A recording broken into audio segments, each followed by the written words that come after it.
Hello student, कैसे हैं आप? I hope you all are wonderful and absolutely fine.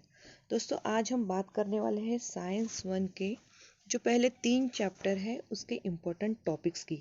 मतलब ऐसे टॉपिक्स जो एग्ज़ाम के दृष्टिकोण से बहुत ज़्यादा इम्पोर्टेंट है। दोस्तों, आज हम चैप्टर नंबर 1, 2 और 3 के जो इम्पोर्टेंट टॉपिक्स हैं, मतलब जो पिछले 5 सालों में बार बार जिन पर क्वेश्चन पूछे गए हैं, उन टॉपिक्स के बारे में जानने वाले हैं। तो जल्दी से आप अपनी टेक्स्ट बुक निकाल लीजिए और उन सभी इम्पोर्टेंट टॉपिक्स को फटाफट नोट कर लीजिए। तो दोस्तों, आज हम जिन टॉपिक्स की बात करने वाले हैं वो लेसन है chapter number 1 gravitation, chapter number 2 periodic classification of elements and chapter number 3 chemical reaction and equation. तो सबसे पहले हम देखेंगे चैप्टर नंबर 1 ग्रेविटेशन। इसका जो फर्स्ट पेज है दोस्तों, इसमें कोई भी टॉपिक इम्पोर्टेंट नहीं है, आज तक इस पर कोई भी क्वेश्चन पूछा नहीं गया है। पेज नंबर 2 की अगर बात करें तो इसमें ये जो सेंट्रीपिटल फोर्स है उसका डेफिनेशन पूछा जा सकता है। ठीक है, तो ये आप नोट कर लीजिए। पेज नंबर 3 की अगर बात करें तो ये बहुत ही इंपॉर्टेंट पेज है दोस्तों। इसमें दिया हुआ है केपलर्स लॉ। केपलर्स के 3 लॉ दिए हुए हैं, ये तीनों ही लॉ इम्पॉर्टेंट है। यहाँ ये जो डायग्राम दिया हुआ है 1.4 वो भी इम्पॉर्टेंट है। और नीचे हम देख सकते हैं कि केपलर्स थर्ड लॉ, इसमें टी और आर के बीच का ये जो रिलेशन दिया हुआ है, T square is directly proportional to R cube, that is T square upon R cube is equals to constant that is equals to K. तो ये रिलेशन भी याद रखिए दोस्तों, यहाँ पे एमसीक्यू का भी क्वेश्चन बनता है, राइट। अब नेक्स्ट पेज की अगर हम बात करें तो इसमें दिया हुआ है Newton's universal law of gravitation. तो इसमें दोस्तों हमें ये फॉर्मूला मिलता है फोर्स का, F is equals to G into m1 into m2 upon d square. ये फॉर्मूला बहुत ज़्यादा इंपॉर्टेंट है दोस्तों, ये फॉर्मूला आपको नोट करना है। इसमें एमसीक्यू भी पूछा जा सकता है या न्यूमेरिकल सॉल्व करते समय भी ये काम में आएगा। नेक्स्ट पेज की अगर बात करें तो दोस्तों इसमें बहुत ज़्यादा इंपॉर्टेंट तो कुछ नहीं है, लेकिन यहाँ एक छुपा हुआ फॉर्मूला हमें दिखाई दे रहा है जो कि है सेंट्रीपिटल फोर्स का, F is equals to m v square upon r. ये इतना ज़्यादा छुपा हुआ है कि कई बार हमारा इस पर ध्यान भी नहीं जाता है, लेकिन ये फॉर्मूला इंपॉर्टेंट है दोस्तों, इसे आप याद रखिएगा। नेक्स्ट पेज को हम छोड़ सकते हैं। पेज नंबर 7 की अगर हम बात करें तो इसमें सॉल्ड एग्जाम्पल दिए हुए हैं, इसमें से दोनों एग्जाम्पल आप अच्छे से कर लीजिए। पेज नंबर 8 की अगर हम बात करें दोस्तों तो यहाँ दिया हुआ है अर्थ ग्रेविटेशनल एक्सेलरेशन। ये एक इम्पॉर्टेंट टॉपिक है दोस्तों। यहाँ अर्थ ग्रेविटेशनल एक्सेलरेशन का डेफिनेशन, फिर वो क्या स्केलर क्वांटिटी है या वेक्टर क्वांटिटी है, अगर वो वेक्टर क्वांटिटी है तो फिर उसका डायरेक्शन क्या होगा, उसका सिंबल क्या है, ये सब कुछ आपको अच्छे से याद रखना है। उसके बाद value of ji on the surface of earth, ये डेरिवेशन भी आपको पूछा जा सकता है। जी की वैल्यू हम 9.8 लेते हैं, एक्यूरेट वैल्यू है उसकी 9.77 मीटर पर सेकेंड स्क्वायर। इस बॉक्स में आप देख सकते हैं, तो इसे डिराइव करने के लिए पूछा जाएगा। नेक्स्ट आता है variation in the value of G. तो इसमें 3 स्टेप दी हुई है, change along the surface of earth, change with height. तो ये भी इंपॉर्टेंट टॉपिक है, इसे पढ़ लीजिएगा। नेक्स्ट पेज पर ये जो दिया है चेंज विथ डेप्थ, ये बहुत ही ज़्यादा इंपॉर्टेंट है, मतलब ए बी सी में से सी ज़्यादा इंपॉर्टेंट है। तो इसमें जो अंडरलाइन किया हुआ है उसे भी आप नोट कर लीजिए कि अगर हम डेप्थ में जाते हैं तो जी की वैल्यू जो है वो इंक्रीज नहीं होती है, बल्कि वो डिक्रीज होती है। ठीक है, the value of r in equation 5 decreases and one would think that the value of g should increase as per the formula. Actually हमें फॉर्मूला को अगर हम देखें तो वो इंक्रीज होना चाहिए ऐसा हमें लगता है, बल्कि वो डिक्रीज होती है। क्योंकि वो किस चीज़ की वजह से होती है, तो ये हमें नीचे की जो लाइन हमने अंडरलाइन की है, as a combined result of change in r and m the value of g decreases as we go deep inside the earth। तो ये भी आप याद रखिए, ये भी एमसीक्यू में पूछा जा सकता है। नेक्स्ट पॉइंट है कि ये देखिए यहाँ पे जो अंडरलाइन किया है, on the moon it is about 1/6 of the value of earth. As a result, using the same amount of force, we can jump 6 times higher on the moon as compared to that on the earth. तो यहाँ पे भी question बनता है, एक तो give reason का भी बन जाता है या ये एमसीक्यू का भी कि जी की वैल्यू कितनी होती है मून पर, 1/6 of the value of ji on the earth. Next mass और वेट, ये तो बहुत ही सिंपल टॉपिक है लेकिन इम्पोर्टेंट है, इस पर डिफरेंस आ सकता है, डेफिनेशंस आ सकती है, छोटे छोटे क्वेश्चंस इस पर बन सकते। अब आते हैं पेज नंबर 10 पर, तो इसे हम छोड़ सकते हैं।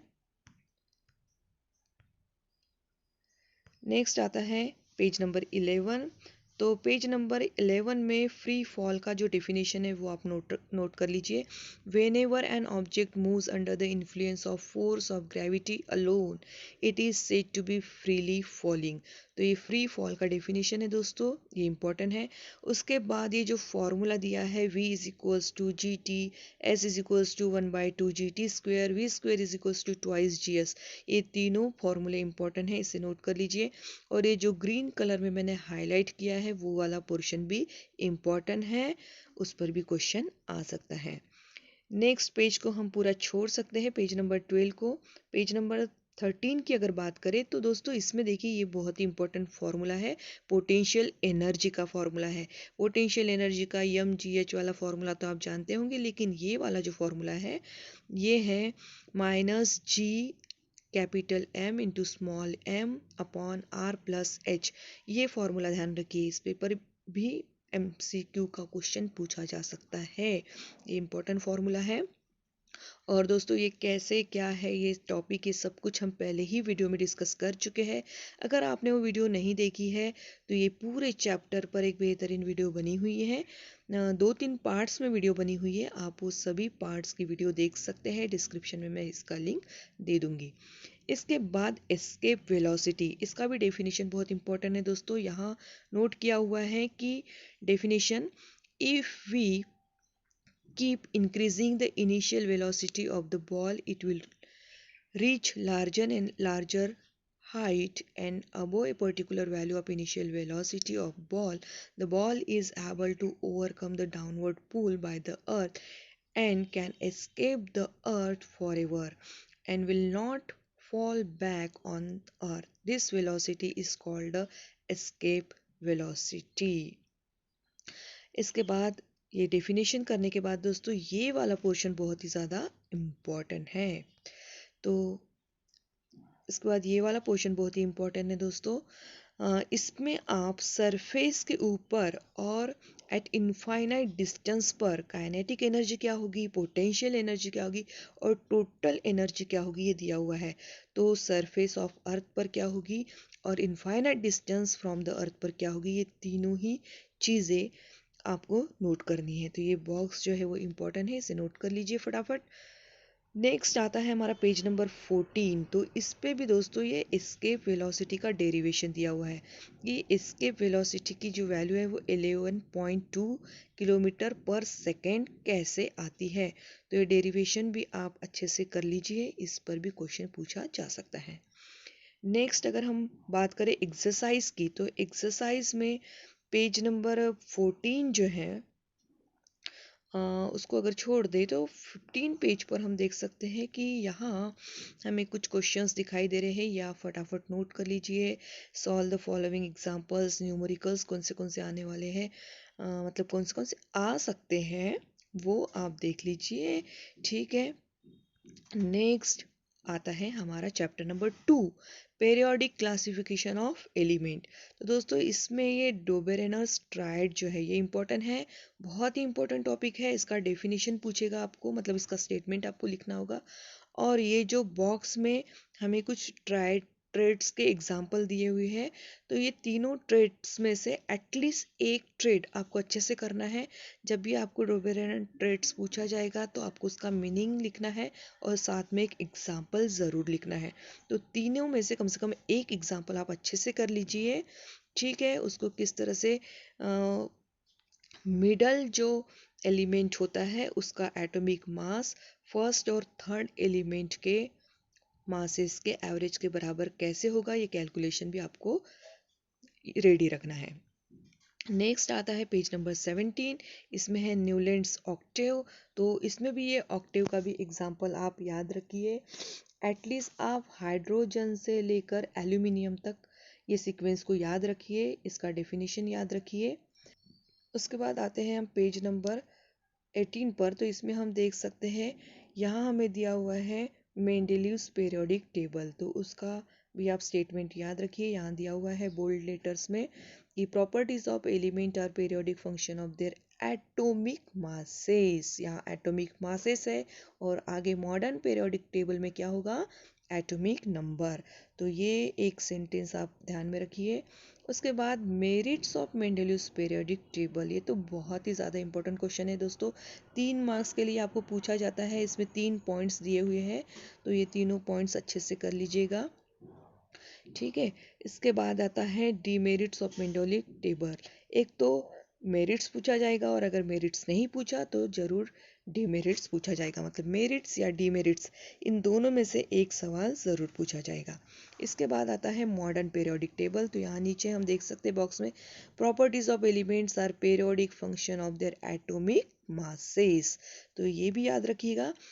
नेक्स्ट आता है मॉडर्न पीरियोडिक टेबल, इसका स्ट्रक्चर। तो ये स्ट्रक्चर के ऊपर भी एक क्वेश्चन बनता है दोस्तों। स्ट्रक्चर पूरा अच्छी तरह से याद रखिए कि किस तरह से पीरियड्स होते हैं, किस तरह से ग्रुप्स होते हैं, मतलब वो जो एक्सप्लेनेशन है वो हम इस टेबल पे से पूरा याद रख सकते हैं। यहाँ हम देख सकते हैं कि कितने, मतलब ये टेबल ही आपको पूरा लर्न करना है कि कितने इसमें ग्रुप्स है, कितने इसमें कॉलम्स है, फिर एस ब्लॉक में कौन सा आता है, यहाँ दिया हुआ है क्लियरली। एस ब्लॉक जो है वहाँ फर्स्ट और सेकेंड ग्रुप आता है। उसके बाद पी ब्लॉक जो है उसमें 13 से लेकर 18 तक आता है। 18 वाला जो है ज़ीरो ग्रुप उसे कहा जाता है। डी ब्लॉक जो है वो यहाँ हम देख सकते हैं 3 से लेके 12 तक है। और नीचे में दिया है ए ब्लॉक, लैंथेनाइट सीरीज और एक्टिनाइट सीरीज। तो यहाँ फिर मेटलॉइड्स कहाँ होते हैं, मेटल्स कहाँ तक होते हैं, है ना, ये सारी चीज़ें आपको याद रखनी है। इस पर भी, इस चैप्टर पर बहुत अच्छे से वीडियोस बनी हुई है, आप वो सारी वीडियोस को केयरफुली देखिए तो आपको ये सब चीज़ें आसान लगने लगेगी। और इसके बाद तो मैंने इस चैप्टर पर माइंड मैप बनाने के लिए भी सिखाया है आपको कि किस तरह से आप पूरा का पूरा चैप्टर की जो नोट्स है वो 2 पेज में निकाल सकते हैं और एग्ज़ाम के पहले उसे याद करना है, रिवाइज करना है, तो किस तरह से माइंड मैप को आप याद रख के पूरे चैप्टर को याद रख सकते हैं, ठीक है। तो पहले आप वो सारे वीडियोस देखिए उन चैप्टर्स के ऊपर, फिर माइंड मैप देखिए और ये जो इम्पोर्टेंट टॉपिक्स है उनकी तैयारी ज़्यादा अच्छे से कीजिए। नेक्स्ट आता है दोस्तों पेज नंबर 24। तो यहाँ है periodic trends in modern periodic table. तो इसमें वैलेंसी का डेफिनेशन इम्पोर्टेंट है इस पेज पर। और पेज नंबर 25 की अगर हम बात करें तो एटॉमिक साइज, ये भी इम्पोर्टेंट है दोस्तों। यहाँ हम ये बॉक्स में देख सकते हैं कि एटॉमिक रेडियस के अकॉर्डिंग उसे अरेंज किया हुआ है। यहाँ हम देख सकते हैं नीचे में जो अरेंजमेंट दी है हमें एटॉमिक रेडियस के अकॉर्डिंग। तो ये भी आप याद रखिए, ये पूरा पैराग्राफ जो है वो इम्पोर्टेंट है, इस पर क्वेश्चन बन सकता है। नेक्स्ट आता है metallic and non metallic character, ये भी बहुत इंपॉर्टेंट है। इस पर भी दोस्तों गिव रीज़न पूछा जा सकता है कि मेटेलिक कैरेक्टर किस तरह से इंक्रीज होता है, किस तरह से डिक्रीज होता है। यहाँ हम देख सकते हैं कि अगर हम पीरियड वाइज अगर हम बात करते हैं, ये जो डाउनवर्ड वाला हमें एरो दिख रहा है उसके तरफ अगर हम देखें तो पीरियड वाइज अगर हम बात करें तो इंक्रीजिंग एटॉमिक रेडियस इंक्रीज हो रही है और decreasing electronegativity and non metallic character, electronegativity decrease हो रही है, नॉन मेटेलिक कैरेक्टर डिक्रीज हो रहा है, और increasing electropositivity and metallic character, तो इलेक्ट्रो पॉजिटिविटी बढ़ रही है, मेटेलिक कैरेक्टर बढ़ रहा है। और इसी का अपोजिट होता है ग्रुप में, जो कि हम ये यहाँ जो हम हॉरिजॉन्टल एरो देख रहे हैं उसमें हमें दिखाया गया है कि जो अगर हम ग्रुप वाइज अगर देखते हैं लेफ्ट टू राइट, तो एटॉमिक्स रेडियस जो है वो डिक्रीज हो रही है, इलेक्ट्रोनेगेटिविटी और नॉन मेटेलिक कैरेक्टर इंक्रीज हो रहा है और इलेक्ट्रोपॉजिटिविटी और मेटेलिक कैरेक्टर जो है वो डिक्रीज हो रहा है। तो इसके ऊपर क्वेश्चन बनेगा दोस्तों, ये डायग्राम याद रखिएगा। डायग्राम नहीं पूछेगा लेकिन इसमें ये पैराग्राफ जो है उसका सारा एक्सप्लेनेशन जो है वो डायग्राम में दिया हुआ है। तो डायग्राम को अगर याद रखते हैं तो सारा एक्सप्लेनेशन आपको याद रहेगा। नेक्स्ट टॉपिक की अगर बात करें पेज नंबर 27, तो इसे आप छोड़ सकते हैं। पेज नंबर 28 की अगर बात करें तो यहाँ आती है एक्सरसाइज। तो एक्सरसाइज में दोस्तों ये पूरी की पूरी एक्सरसाइज इंपॉर्टेंट है, आपको बहुत अच्छे से करना है। और पेज नंबर 29 पर भी पूरे एक्सरसाइज के क्वेश्चन दिए हुए हैं, ये सभी क्वेश्चन इंपॉर्टेंट, इन्हें अच्छे से करिए। अब आते हैं चैप्टर नंबर 3 पर, केमिकल रिएक्शन एंड इक्वेशन। तो इसमें पेज नंबर 1 को छोड़ दीजिए। पेज नंबर 31 जो है उसकी अगर हम बात करें तो इसमें ये जो एक्टिविटी दी है इसके ऊपर क्वेश्चन पूछे जा सकते हैं। ठीक है, तो ये एक्टिविटी को आप अच्छे से कर लीजिए। नेक्स्ट आता है पेज नंबर 32, इसमें दिया है केमिकल इक्वेशंस के बारे में। तो केमिकल इक्वेशंस क्या होते हैं, कैसे लिखे जाते हैं, ये सब कुछ आपको बहुत अच्छे से पता होना चाहिए। इसे अच्छे से करिएगा कि क्या क्या स्टेप्स होती है, केमिकल इक्वेशन किस तरह से लिखा जाता है। नेक्स्ट पेज नंबर 33 की अगर बात करें तो यहाँ पे कुछ रिएक्शंस दी हुई है दोस्तों, मतलब वही पार्ट कंटिन्यू किया गया है पेज नंबर 32 का। तो ये पूरा टॉपिक इम्पोर्टेंट है। ठीक है, नेक्स्ट आते हैं हम पेज नंबर 34 पे। तो इसमें बैलेंसिंग अ केमिकल इक्वेशन, इस पर डेफिनेटली क्वेश्चन आएगा दोस्तों। आपको इक्वेशन बैलेंस करने के लिए, इक्वेशन कैसे बैलेंस किया जाता है, ये सब कुछ हम पहले ही वीडियो में डिस्कस कर चुके हैं। अब तक वीडियो ना देखी हो तो ज़रूर उन वीडियोस को देख लीजिए। तो बैलेंसिंग के लिए क्वेश्चन डेफिनेटली पूछा जाएगा। ये सारे स्टेप्स के अकॉर्डिंग हमें वो इक्वेशन बैलेंस करना होता है। उसके बाद आता है दोस्तों next topic, types of chemical reaction. तो नंबर 1 रिएक्शन है कॉम्बिनेशन रिएक्शन, इसका डेफिनेशन एग्जाम्पल करिए। डिकम्पोजिशन रिएक्शन, डेफिनेशन एग्जाम्पल करिए। इसके बाद में यहाँ पर हमें नेक्स्ट पेज में मिलेगा डिस्प्लेसमेंट रिएक्शन, इसका भी डेफिनेशन एग्जाम्पल करिए। Double displacement reaction, exothermic, endothermic reaction, इन सभी के आपको डेफिनेशंस और एग्जाम्पल अच्छे से तैयार करने हैं। नेक्स्ट आता है रेट ऑफ केमिकल रिएक्शन। तो ये टॉपिक भी याद कर लीजिएगा दोस्तों, यहाँ हम देख सकते हैं। नेक्स्ट है factors affecting the rate of chemical reaction, इसे थोड़ा पढ़ लीजिएगा। नेक्स्ट है दोस्तों कैटलिस्ट का डेफिनेशन भी आप अच्छे से कर लीजिएगा। और उसके बाद आता है यहाँ ऑक्सीडेशन एंड रिडक्शन, तो ये भी इम्पोर्टेंट है। ये ऑक्सीडेशन रिडक्शन की डेफिनेशन, उसके एग्जांपल्स, ये भी करिएगा। नेक्स्ट पेज है पेज नंबर 42। तो यहाँ बहुत ज़्यादा कुछ इम्पोर्टेंट नहीं है, लेकिन ये देखिए दोस्तों, यहाँ पर हम देख सकते हैं कि Fe2+ और Fe3+, फेरस और फेरिक, इसका जो कन्वर्शन है वो याद रखिएगा कि फेरस पर 2+ चार्ज है और फेरिक जो है उस पर 3+ चार्ज है। तो ये डिफरेंस आपको याद रखना है, इस पर भी कुछ क्वेश्चन पूछ सकते हैं। रिडॉक्स रिएक्शन, ये भी एक इम्पॉर्टेंट टॉपिक है दोस्तों, इसका डेफिनेशन और ये जो एग्जांपल दिए हुए हैं ये आपको बहुत अच्छे से याद करना है। नेक्स्ट यहाँ पे हम देख सकते हैं कि किस तरह से Fe से FeO बन गया और फिर Fe2O3 बन गया। ठीक है, तो ये वाला भी बॉक्स याद रखिएगा, इस पर सब कुछ हम पहले ही चर्चा कर चुके हैं। नेक्स्ट है दोस्तों कोरोजन। तो कोरोजन ये टॉपिक भी इम्पोर्टेंट है, यहाँ ये एक्टिविटी पर क्वेश्चन पूछा जा सकता है, कोरोजन का डेफिनेशन पूछा जा सकता है। और ये जो रस्ट का फॉर्मूला है Fe2O3.XH2O, ये भी इम्पोर्टेंट है, तो इसे भी अच्छे से करिएगा। नेक्स्ट टॉपिक आता है रेंसिडिटी। तो रेंसिडिटी पर भी क्वेश्चन आ सकता है, मतलब डेफिनेशन आपको पूछा जा सकता है। नेक्स्ट है एक्सरसाइज। तो एक्सरसाइज में दोस्तों ये जो आपको यहाँ MCQ दिख रहे हैं, ये MCQ आप कर लीजिए, ये जो फिल इन द ब्लैंक्स है ये करना है। उसके बाद यहाँ कुछ डेफिनेशंस पूछी गई है, endothermic reaction, combination, balance equation, displacement reaction, तो ये सारे डेफिनेशंस। उसके बाद एक साइंटिफिक रीज़न, और ये एक इम्पॉर्टेंट टॉपिक है दोस्तों, ये जो डायग्राम है ये बहुत ही इंपॉर्टेंट है, इस पर भी क्वेश्चन ज़रूर आ सकता है, तो इसे आप अच्छे से करिए। ये कोरोजन को एक्सप्लेन करती है ये डायग्राम, तो उसी से रिलेटेड है ये, तो इसे भी आप अच्छे से करिएगा। नेक्स्ट जो है लास्ट जो हमारा पेज है एक्सरसाइज का, इसमें कुछ इक्वेशंस बैलेंस करने के लिए दिए गए हैं। तो ये पूरा का पूरा जो पोर्शन है, ये पूरा पेज इंपॉर्टेंट है, इसे अच्छे से करिएगा, ठीक है। इसमें जितने भी क्वेश्चंस दिखाए हैं बॉक्स के अंदर, ये सभी के सभी आपको करना है।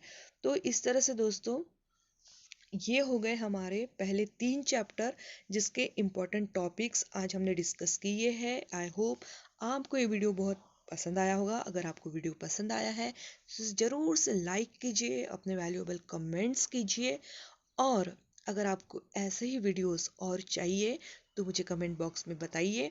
और अगर वीडियो पसंद आई है तो चैनल को सब्सक्राइब जरूर कीजिए, वीडियो को ज़्यादा से ज़्यादा शेयर कीजिए।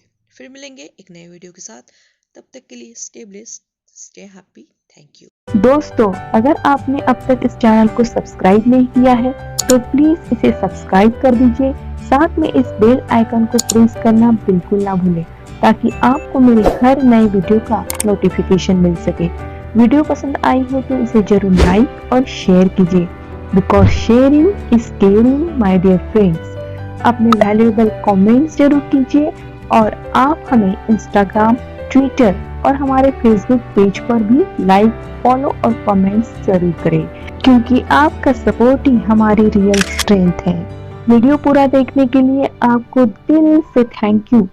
फिर मिलेंगे एक नए वीडियो के साथ, तब तक के लिए stay blessed, stay happy, keep studying, keep growing, bye bye.